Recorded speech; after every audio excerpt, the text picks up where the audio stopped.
Okay. So they reversed that decision. And why does he say that it was unconstitutional? Hold on. And therefore an unconstitutional to the pandemic hit. But they retained signature verification so that the expanded mail-in voting would still be subject to a check to prevent fraud. The Secretary of State, in response to what I call a collusive suit by the League of Women Voters, just eliminated on her own the signature verification process altogether.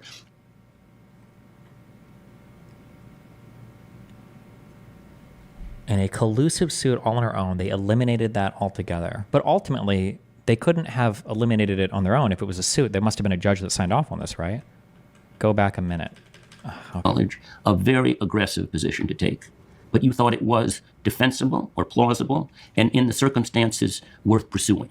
Circumstances we shall discuss. So, the central wrong, as you see it, is that the election was stolen. You thought Trump had actually won the election, right? Normal things of fraud, but more importantly, and the things I focused on, were the alterations of state election law by non-legislative actors, secretaries of state, county clerks, even in some cases, state judges. And they have no authority. Stolen. I'm sorry. You thought Trump had actually won the election, right? Normal things of fraud, but more importantly, and the things I focused on, were the alterations of state election law by non-legislative actors, secretaries of state, county clerks, even in some cases, state judges. And they have no authority to do that under the federal Constitution, which assigns the exclusive power to the state legislature to direct the manner of choosing presidential electors. Wait, what? Hold on, I'm so sorry. 1 second. You thought Trump had actually won the election, right? Normal things of fraud, but more importantly, and the things I focused on, were the alterations of state election law. Alterations of state election law. By non-legislative actors, secretaries. By non-legislative actors. Of state, county clerks, even in some cases, state judges. And they have no authority to do that under the federal Constitution, which assigns the exclusive power to the state legislature to direct the manner of choosing presidential electors.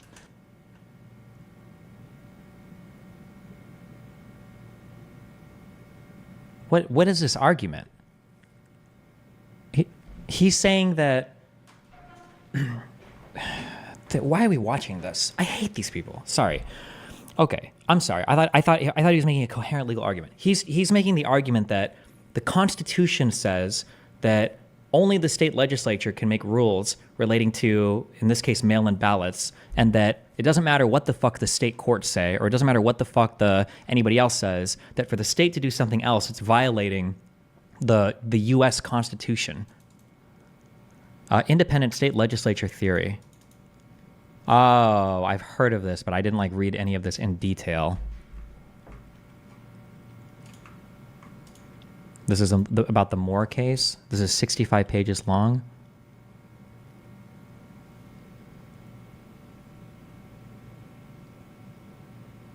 Why do these people agree to do these interviews? Well, I mean, they have their novel legal theories, but I mean, I don't think anybody pays that much of attention to it, right? Like, this guy has 17,000 views on this. It's just legal stuff. Nobody cares.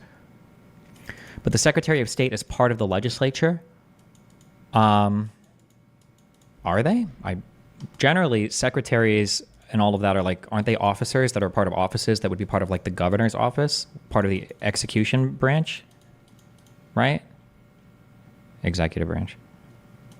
So Pennsylvania law expanded its mail-in voting. That expansion was subsequently held to be illegal under the Pennsylvania Constitution, but they expanded it even before the COVID pandemic hit. But they retained. So what? So he just thinks that the Constitution. He just thinks that all of this was illegal and that Pennsylvania is wrong, and that the did the U.S. Supreme Court review this decision? U.S. Supreme Court, Act 77, Pennsylvania.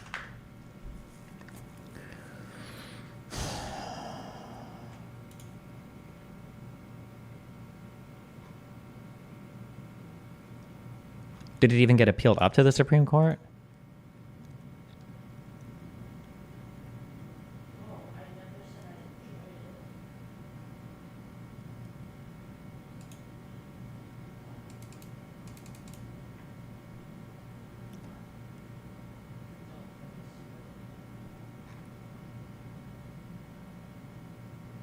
This is a different case. This is not the same. Right? Oh, fuck, dude. I hate jumping into these without, just reading. Pennsylvania has their own Supreme Court. No, every state has their highest court, but state Supreme Courts, the highest courts in a state, only has the authority to hear matters, state matters, right? They can't. If the federal government can intervene somehow, then the U.S. Supreme Court would be the one to hear that. Or if a state Supreme Court makes a ruling that's violative of like the United States Constitution, then the U.S. Supreme Court could hear that and overturn it.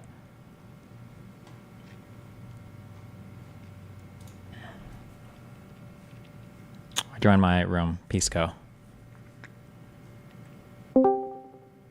Holy garbanzo. Hi, what's up, buddy? How you doing? There? Yep, I can hear you. I just want to learn you a little bit. So what he's talking about are kind of separate theories of unconstitutionality. One are like a broader concern that state legislatures themselves did not pass changes to election systems and sort of offshooted it to state executive officials or judicial decisions, and that was unconstitutional. That's the Moore v. Harper decision. That's the independent state legislature theory.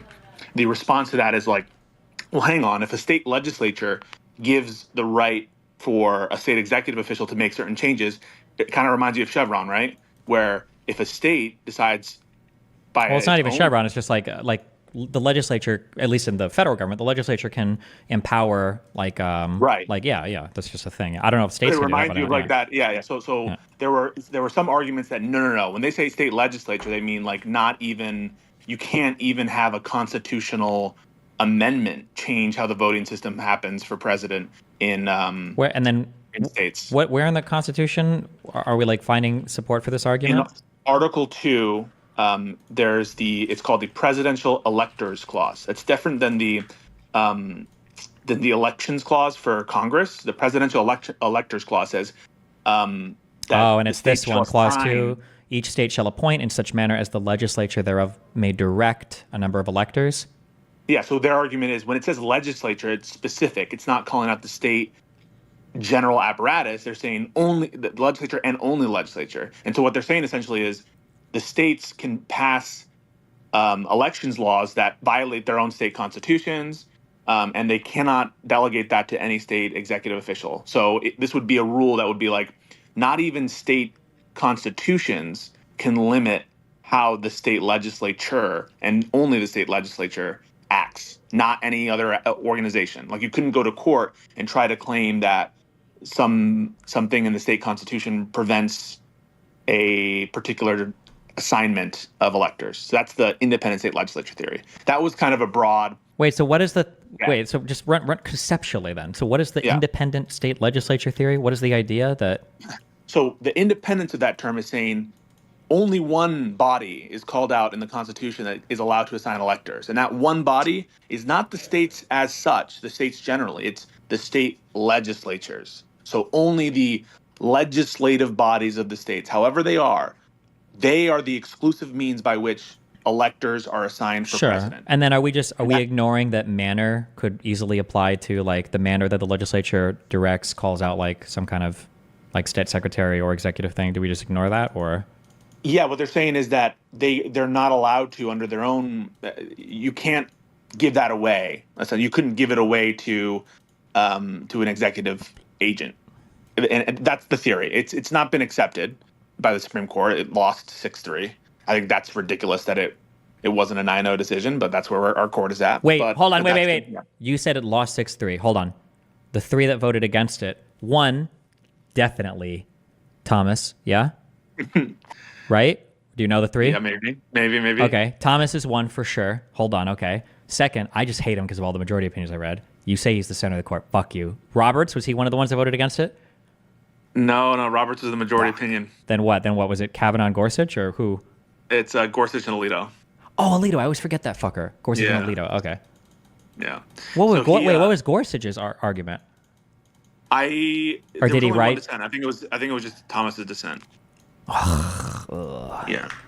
Wait. And, how do you yeah. feel about the? I haven't. I just don't have the time. Fuck. Do you think that Thomas should be impeached?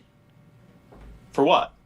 I think AOC filed for impeachment because of the accepting of gifts or whatever, the yacht stuff and the trips and everything, or. And Yeah, apparently he didn't is that a disclose high these. crime and misdemeanor? It would depend. I don't have the evidence right now to Okay, I don't got it, think that okay. yeah, I don't have the evidence right now to say that. Yeah. What was the name of this case? Moore v. Harper.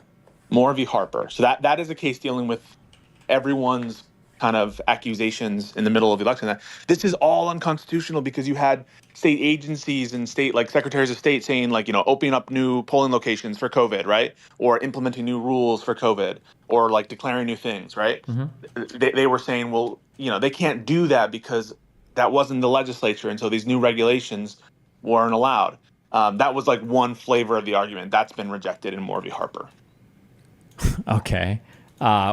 Were there any other better arguments, or was that like The the other main one? arguments were, okay, maybe independent state legislature theory isn't true, but under their own laws, they violated their own laws, and that's the kind of like the Act 77 case. That's Wait, a I'm separate curious. brand. Let's say that a state legislature passes a law. The state legislature says the law says that, on the first day of the month, the governor is going to come out and he's going to say the word 7, and the governor comes out and he says the word 8. Okay, so he's clearly legally violating whatever the legislature passed. Let's say that somebody challenges this and it goes all the way to the highest court in the state, and the highest court in the state says, oh no, we think he's following the rule.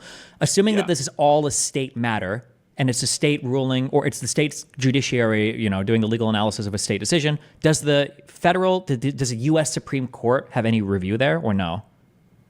Almost certainly not. I say almost certainly just because there could be some crazy application of federal law if you're like, I don't know. This has never been the case, Stephen, so I'm just telling you things that have been talked about in oral arguments of if it's such a drastic departure from everything, maybe you're violating the constitutional command to have a Republican form of government or something crazy like that, right? And there were even hypotheticals like this where, like if a judicial interpretation of a constitutional provision applied to a manner in which the legislature designated their electors, if that judicial decision was so gross, so plainly constitutive of like a corrupt and kind of policy act on behalf of a judge, maybe then the federal courts would have jurisdiction to hear that interpretation. That was accepted, I think, even by the people saying that the independent state legislature theory was incorrect. Is like maybe there are some cases in which federal jurisdiction could be held over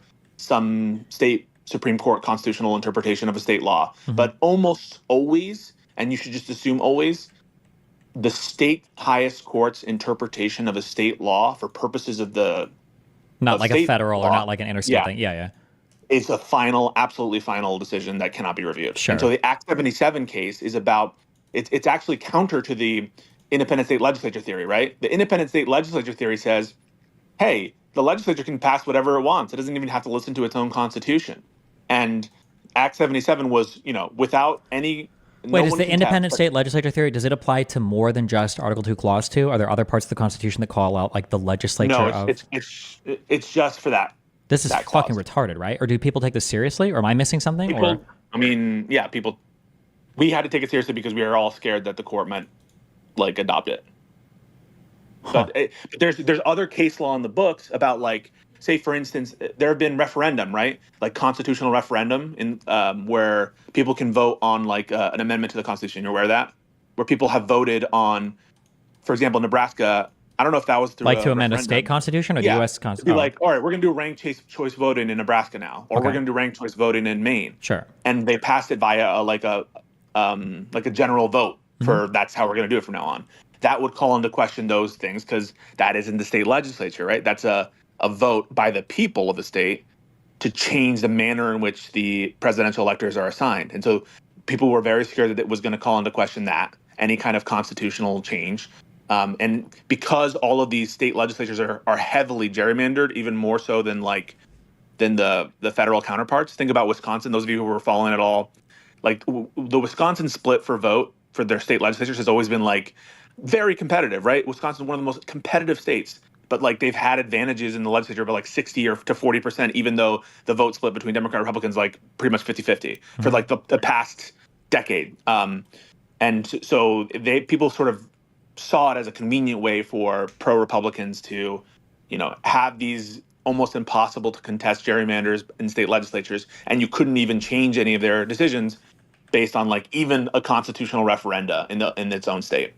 Is there a the kind of singular independence. like reference to this concept of the state legislature being like God in like any writing or No, anything at all? Or not really. There's it's kind of a textual analysis, which is like, well, if they say legislature, right? They don't say executive, and so we should read into like, in other places in the Constitution it says states, and so why should we read into that? Like, we should read into some decision to give it to the state legislature. how But do you sometimes, can you like, do they yeah. deal with the as like a strictly textual interpretation, right? If I were to read this as each state shall appoint as the legislature thereof may direct a number of electors equal to, like, I would agree.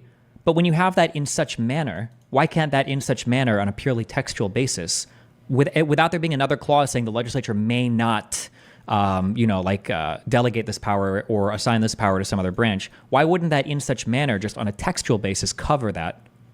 Do you Well, that understand was what- one of the arguments that it could be such a manner to do it. That the other argument was, well, state legislatures are just a matter of state constitution, right? So how can you say that the state constitution is the body that kind of designs what the state legislature looks like?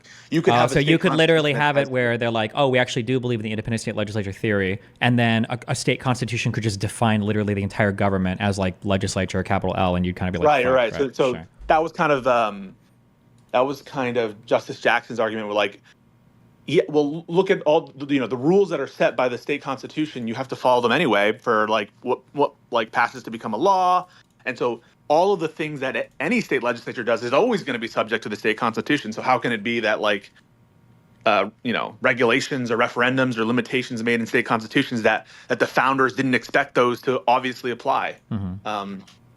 You should read more of versus Harper if you're interested. But what I want to call out is like the hypocrisy here. On the one hand, they're arguing that, hey, the state's legislatures can do whatever they want, and so who are you to question if a state legislature wants to assign everything for Trump, or if if you want to invalidate, or if, I don't know, a state executive officer wants to make a rule that's going to be invalidated. That's on the one hand their argument, right? And on the other hand, they're saying no. The state legislature of Pennsylvania can't extend mail-in voting to everybody because that violates the Pennsylvania state constitution. So it's the direct opposite arguments. And they were also searching for, I think it was related to Pennsylvania. Texas wanted to make a statement about, right. Yeah, they also said Texas, like, well, hold on, we actually feel like we're an injured party to how you run your elections too. Yeah. Right. So yeah. There's a lot of contradictions there. But the Act 77 case that I gave to you was like the Pennsylvania Supreme Court counter to what this fraud and phony and loser and should be in jail guy John Eastman is saying. Absolutely found that it was constitutional under the Pennsylvania state constitution for Pennsylvania to expand voting. Mm-hmm. And so he's just wrong about what Pennsylvania, the Supreme Court of Pennsylvania had to say on that matter. And that legislation was passed as a bipartisan measure prior to the COVID pandemic happening. Mm-hmm. And so it wasn't in response to COVID. It was passed with Republicans, signed by a Democratic governor. And so even his story of it is incoherent because on the one hand, he's saying, only the legislature can act, but this legislature did something I didn't like back before COVID. And so it's automatically bad faith because he cannot be consistent even in his own like frame of the constitutionality of assigning your electors. And so this guy's a loser. And Trump was using his quote unquote advice, which wasn't really legal advice. It was just any kind of way to steal the election. Any other questions? No, I'll read a couple pages of fucking wacky Thomas. I'll see what he says. All right, later, man. Love you, buddy.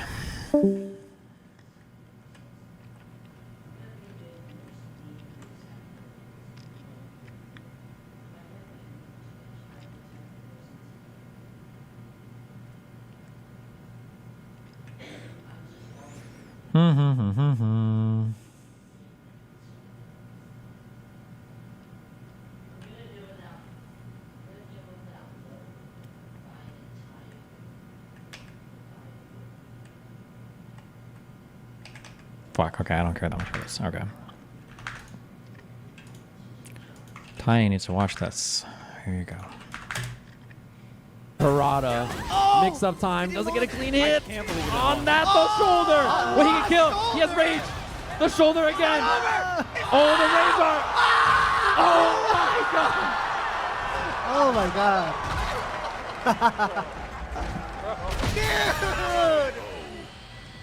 What are these rage Not as the arts? game director of Tekken. Okay. Is this what you taught her? No! Wow, that was a surprisingly good match. That was actually like Harada. Mix-up time. Doesn't get a clean hit. On that, the shoulder. Well, he can kill. He has rage. The shoulder again. Oh, the razor. Okay, cool. Nice. Any more time we can waste today? Oh, we didn't even... I'll watch like up to 10 minutes of this. I guess we'll see. Signature verification so that the expanded mail-in voting would still be subject to a check to prevent fraud. The Secretary of State, in response to what I call a collusive suit by the League of Women Voters, just eliminated on her own the signature verification process altogether. I think that was an alteration of the state law that the state legislature had put in place, and therefore an unconstitutional action in the conduct of the election. Now, were there others? Let's keep Wait, so why... Okay, so this is what Peace was talking about. Wait, why is he saying that then the state legislature can't do this? That it's an unconstitutional law? What's his argument that the state legislature... Suit by the League of Women Voters just eliminated on her own the signature verification process altogether. I think that was an alteration of the state law that the state legislature had put in place, and therefore an... Sorry, one last... Yeah. Wait. What's his Do you mind? argument that the state legislature couldn't change this law or eliminate this thing? Act 77? Yeah, or he says it's unconstitutional. Because there's a provision of the Pennsylvania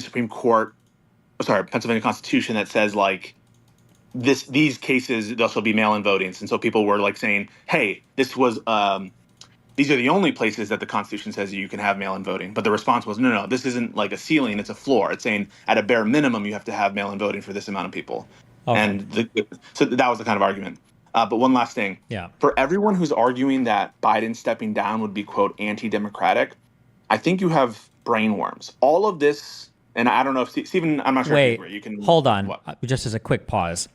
Is this a real argument? Listen, I'm so brain fucked right now. Is this a real argument or are these bots? Are there like any media figures or anybody that said that like if we don't support Biden, it's like anti-democratic? Because I've seen some big Twitter accounts tweeting it, but that seems like the dumbest fucking argument of the world. There are some real people thinking it and tweeting it because people voted. Obviously, they did vote for president. Yeah, that's true. Yeah. But my response to that is, listen, it's Biden's nomination right now. He has earned those delegates, and he has a right, if he wants to step down or to stay on. And no one can like literally force him. Yeah, or actually, I would even off. I think you could be even more precise. It's not his nomination right now. He just has the delegates. Oh, right? sorry, yeah. Yeah, the nomination's he- not even technically chosen yet. So yeah. Right. I made a big tweet about this, but all of these nominations are private contests. Prior to like the 60s, there were not even like binding primary votes at all. They were all kind of just display votes to the extent that they were having even primary contests. Even in this country now, like some states don't have primaries, they have caucuses. Some states have open primaries, some don't. Some have like there are primaries in places that don't have any representation for presidential elections, like American Samoa. Anyone who remembers what the hell was this guy's name? Jason Palmer beat Joe Biden. It was the only contest he lost during this cycle.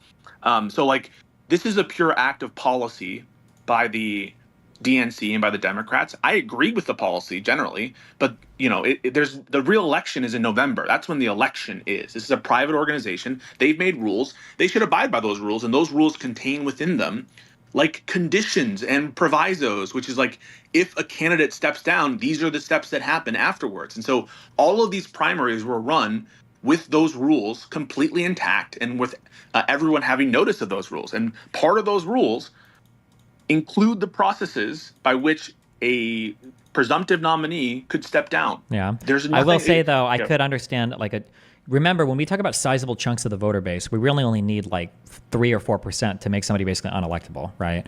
I could understand like that percentage of people being like, wait a second, I didn't vote for fucking Kamala Harris. I wanted Biden. So even if technically it's within the rules to him to release his delegates to her or whatever, I could see people feeling burned by that.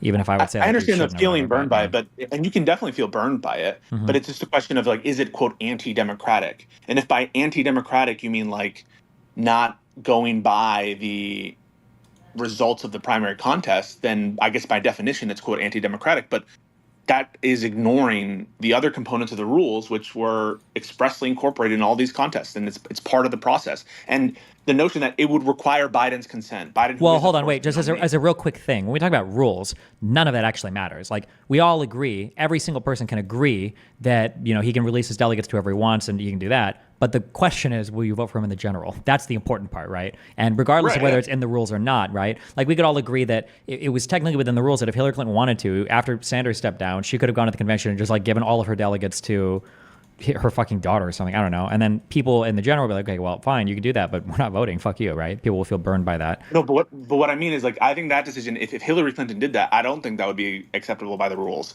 If you try to do that. You can't just release your delegates into the wild and let them run free? To a specific person and be like, I am conclusively and preclusively giving them over to Bernie Sanders. Well, I don't think they don't have to release them to a specific person, but like they can yeah, but they that's can part say of the rules, something, right? So if Hillary Clinton was like, I can't, you know, I don't think I'm going to be able to beat Trump. Actually, I'm just going to give them all, and we can have a contested convention. What would be anti-democratic about that if the candidate themselves came to that determination? Now, if there was like some illegal activity or someone was like blackmailing Joe Biden, no, but like Joe Biden does not have an entitlement to the support of his entire party. He doesn't. Yeah. Imagine that Joe Biden came out and said like something incredibly inflammatory, actually said, like, you know, I support Donald Trump's entire agenda, right? Or if he said like a racial slur, although he did say like the black man when referencing Lloyd Austin. I don't know if you saw that. I didn't, but yeah, that was a bad moment. I think like everyone would understand that the party wouldn't have to support him regardless of what he did. He lost the confidence of his party, and it's just like any parliamentary system.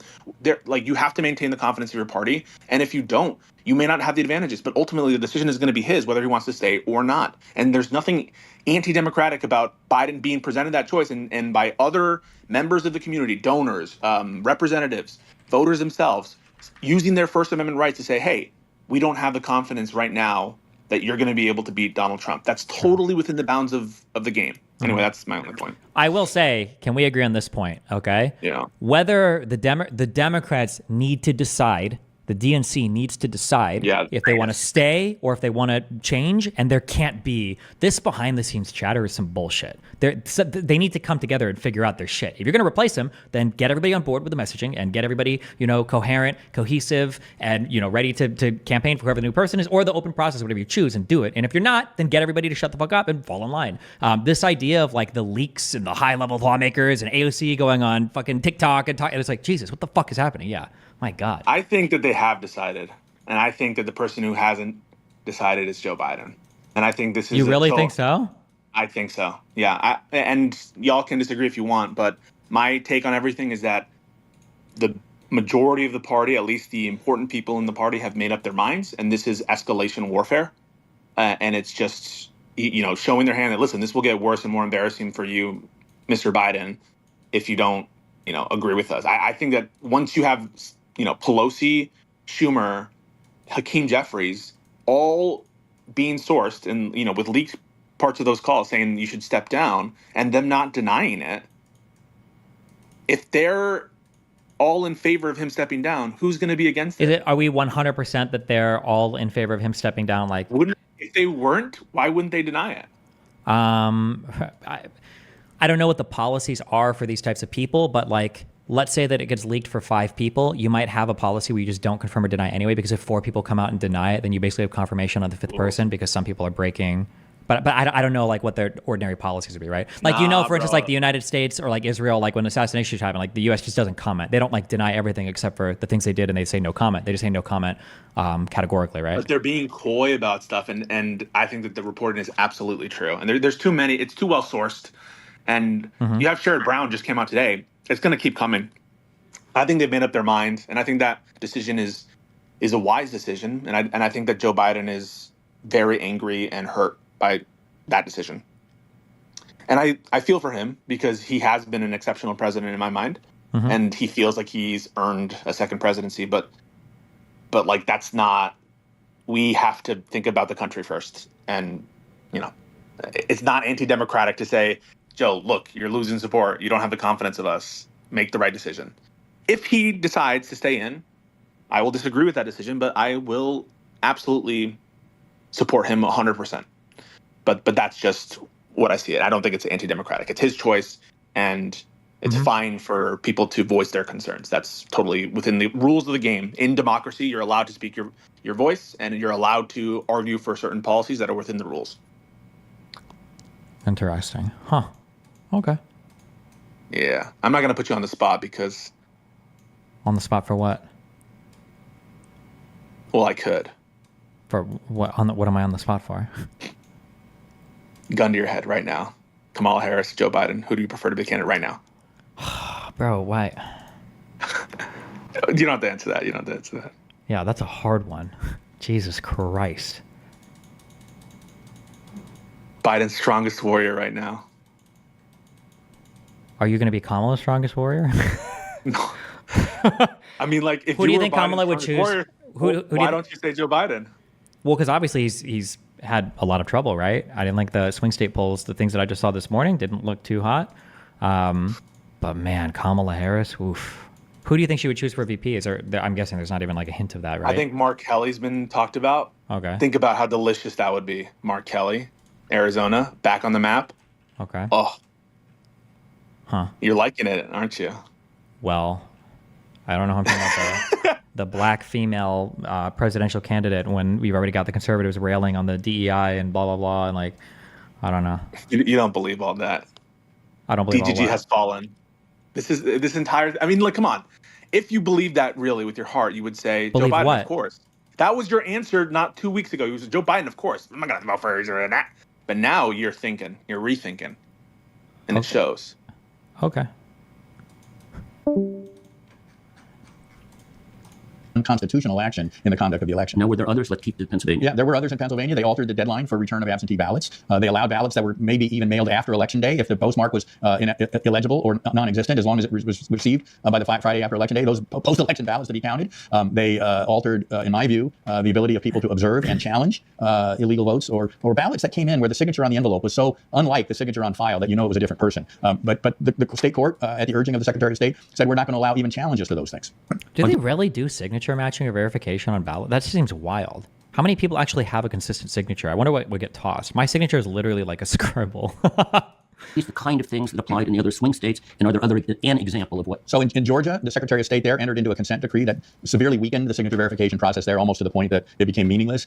In Wisconsin, the Secretary of State and county clerks essentially got rid of voter ID in the two largest Democrat counties in the state for mail-in ballots. They allowed ballot harvesting in nursing homes without the statutorily required bipartisan observation. Now, have you gone through state by state, noting the irregularities and the fraud, which we haven't come to, and made an estimate of what might be or might have been the effect on the vote? I have, and in each of the swing states, the number of ballots that are provably illegal or circumstantially illegal exceeds the margin in each of those states. So I'll give you one example. In Pennsylvania, the elimination of signature verification.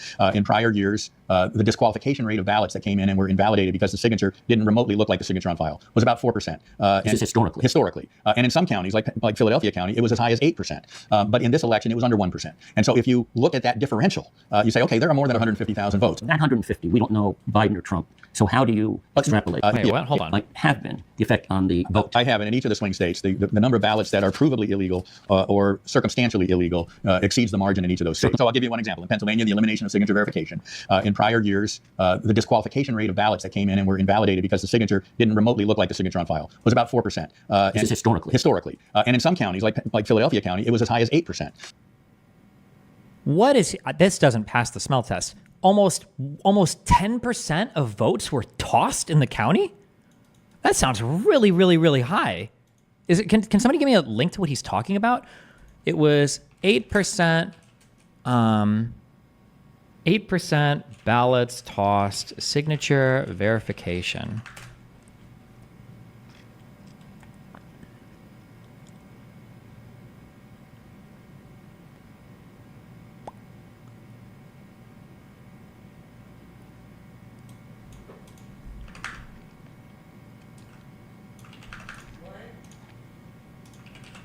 Yeah, even 4% sounds high. The rejected ballot data from the November 3rd election demonstrates the integrity of election. Well, no, because they're just going to say they didn't reject them because give me like for 2012, right?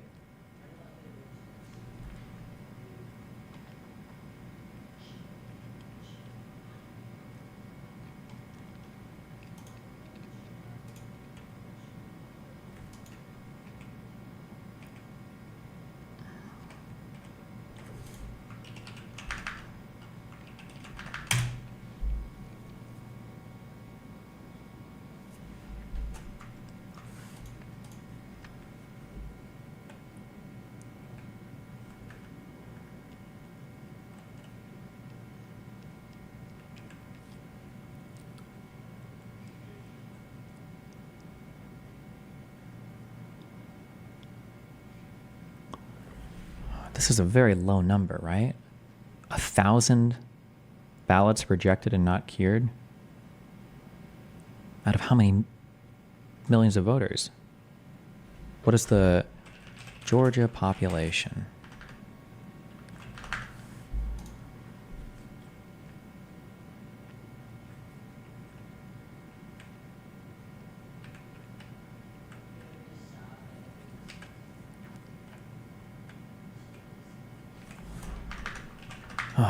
Okay. 4 more minutes.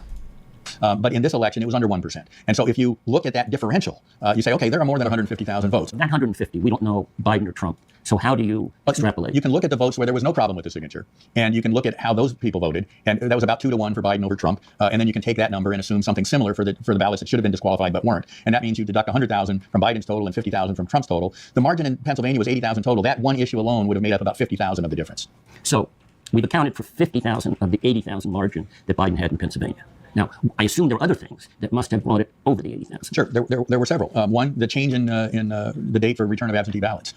There's some dispute about how many. The Secretary of State claims about 10,000. The Trump campaign people claim about 70,000. So if it was the Trump campaign number of 70,000, that other issue alone gets you well over the 80,000 threshold. Can't we ascertain that?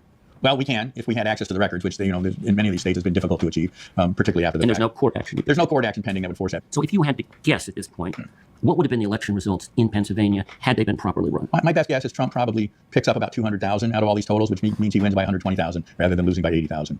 But again, a lot of that is circumstantial and hard to prove after the fact, which is one of the difficulties of election challenges. Right, but if it went back to the states, the state legislatures would have to make the kind of judgments that you're making. Well, this gets very complicated because the very fact that the election was not conducted in the manner that they had directed meant that it was an illegal election. And as a matter of constitutional... Jesus Christ.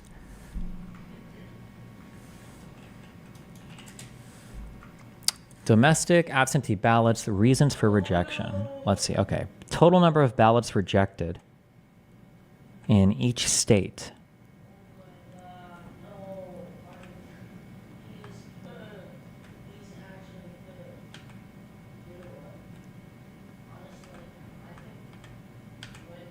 So the total number of ballots rejected in 2012, the total number of rejected ballots across the entire country was 260,000, and the total number of non-matching signatures was 45,000 across the entire country.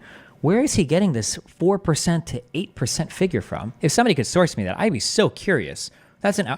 Now, he was a little tricky, actually. He said in a particular county. Is he talking about some county that had like 120 voters and for some reason they can't fucking write, so like 20 of them got... Hello? Based. Hey, super quick. Ryan Macbeth wants to chat with you about the bot stuff, and I got him. Got like an Fuck, I think layover. I was trading emails with him. I'll talk to him when he comes back because he's I think he's traveling right now. Yeah. He just added me, and he said that he's got a layover for the next like 2 hours, so he's willing to make some time for you. I could put you guys in a group and on Discord. I'll do it when he comes back. So it's not AIDS microphone and everything else. Okay, sounds good. Okay. I love you. Be careful. Bye. Bye.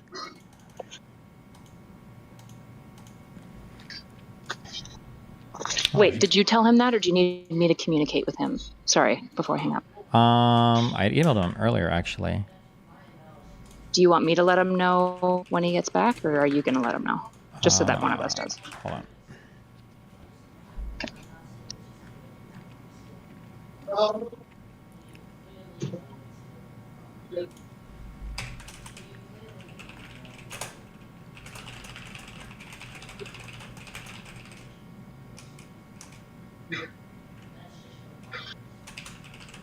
I've got it. Sorry, I don't know why it took long. Yeah. Got it. Okay, be careful.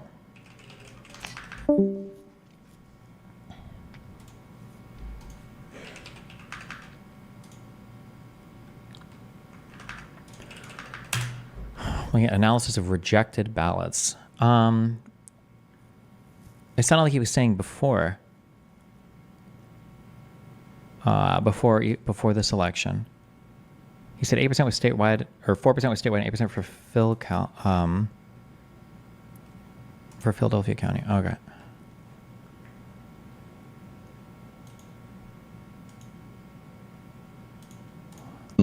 the power devolves back to them to decide how to choose the electors. Politically, unless they can show that the illegalities affected the outcome, it would be politically imprudent to come up with any certification of electors that was different than the popular vote. So one of the things that skeptics say is there have been lots of recounts, and they basically show what the original count was: Biden won. Maricopa County, as an example, again, they had a recount, and I think Biden received, or they calculated that Biden had 200 more votes than he did the first time around. Well, that's true, but the problem is they're recounts of the ballots. They're not assessments of the validity. Show what the original count was: Biden won. Maricopa County, as an example, again, they had a recount, and I think Biden received, or they calculated that Biden had 200 more votes than he did the first time around. Well, that's true, but the problem is they're recounts of the ballots. They're not assessments of the validity of the ballots. Garbage in, garbage out. If you have an illegal ballot that's in the original count and then you recount it again, it's not a surprise that they come up with roughly the same number. The question that an audit would do rather than a recount, and that's what we needed and we didn't get, is whether the ballots that were there that were being counted were legal. And that we didn't get. That option was closed to the auditors in Arizona. But their report identified tens of thousands, 50,000 or 150,000, I don't remember the exact number, of ballots that were of questionable illegality. And the margin in Arizona was about 10,000. So much larger than the margin. the audit Maricopa County. Does Trump saying use paper ballots not a valid alternative or way to make sure elections are secure? No, because my understanding is that every single thing is using paper ballots already. That's my understanding for the last elections. Hey, What? I'm sorry. You should talk to him right now because he's not going to be back until August 1st. So you should talk to him right now while he has time because he's got a big conference for the next few weeks. All right, I'll email him. Okay. Bye. I put you in the group. Just talk to him. Gotcha. Do it. Bye. Auditors identified all kinds of problems. Now, what's the next step? Is there an investigation? Well, their next step originally planned in the audit, which was shut down by threat of criminal prosecution by the acting assistant attorney general in the U.S. Department of Justice, was to go and do a survey, a canvass of voters. But they were threatened with voter suppression, criminal prosecutions if they conducted that canvass. Oh, I see. Now, in Pennsylvania, you've talked about there were Threatened acting assistant attorney general in the U.S. Next step originally planned in the audit, which was shut down by threat of criminal prosecution by the So much larger than the margin. the audit Maricopa County. The auditors identified all kinds of problems. Now, what's the next step? Is there an investigation? Well, their next step. I just don't remember it. But this Maricopa County stuff was gone over so much. It was like all like total bullshit. But it's been Was this the one that involved that ninja analysis, or was that like a different the bullshit company with the retarded tech analysis or whatever? Originally planned in the audit, which was shut down by threat of criminal prosecution by the acting assistant attorney general in the U.S. Department of Justice, was to go and do a survey, a canvass of voters. But they were threatened with voter suppression, criminal prosecutions if they conducted that canvass. Oh, I see. Now, in Pennsylvania, you've talked about there were 200,000 more votes counted than there were people that the state recorded as having voted. Maybe you could explain that. So Representative Ryan, a state representative in Pennsylvania, identified initially, I forget what the number was, 400,000, 1.1 million. I'm a little fuzzy on the exact number right now. And he was accused, well, you just don't understand that not all of the counties have followed up with their total tallies. But now, 2.5 years later, we have all of the counties have put in their final tallies, and there's still 200,000 differential between the number of votes that were cast and counted and the number of people that the state voter registration rolls show as having cast a vote.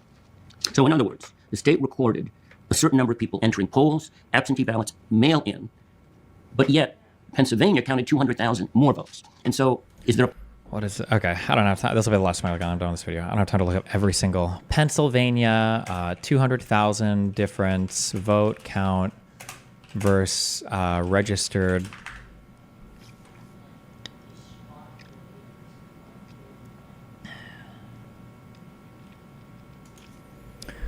PA lawmakers. A group of state lawmakers performing extensive analysis of election data today revealed troubling discrepancies between the numbers of total votes counted and total number of voters who voted in the 2020 general election.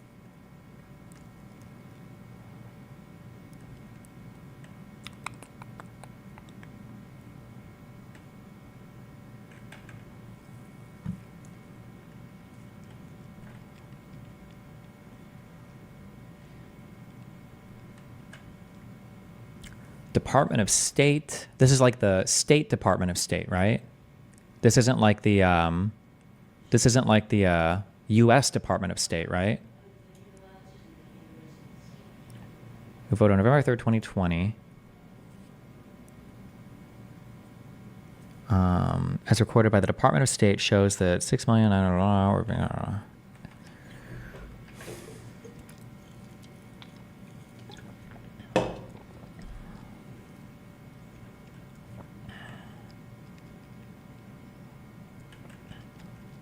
Shouldn't look this up. It's a waste of time. Yeah.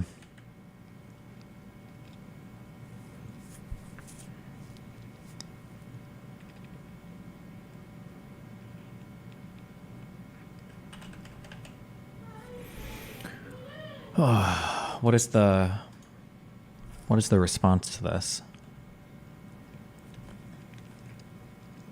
The claim emerged in a release from the Republican State Representative Frank Ryan and several others on Monday. Is this by Frank Ryan? Okay, yeah. Claim emerged in a release from the Republican State Representative Frank Ryan.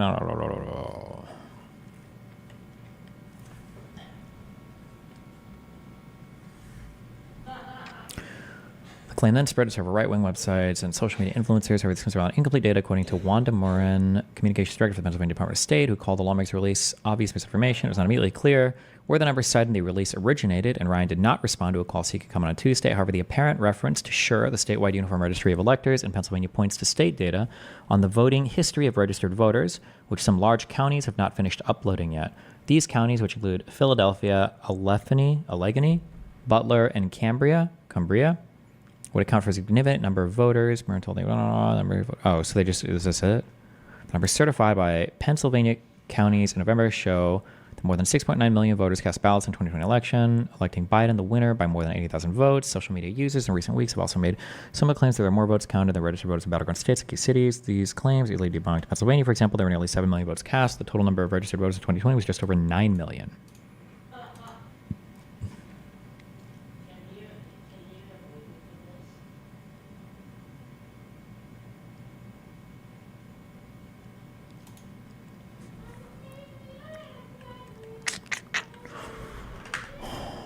Okay.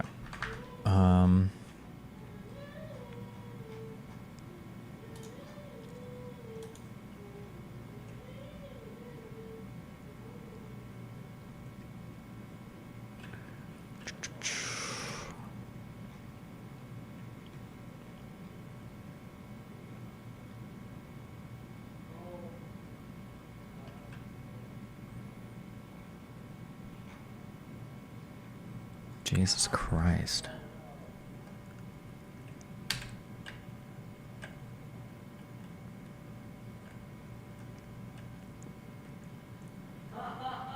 At the time, there are still a few counties that have not completely uploaded their voting history to the SURE system. These counties include Philadelphia. Oh, yeah, okay. All right. Jesus. Okay. Okay. Fuck all this. All right.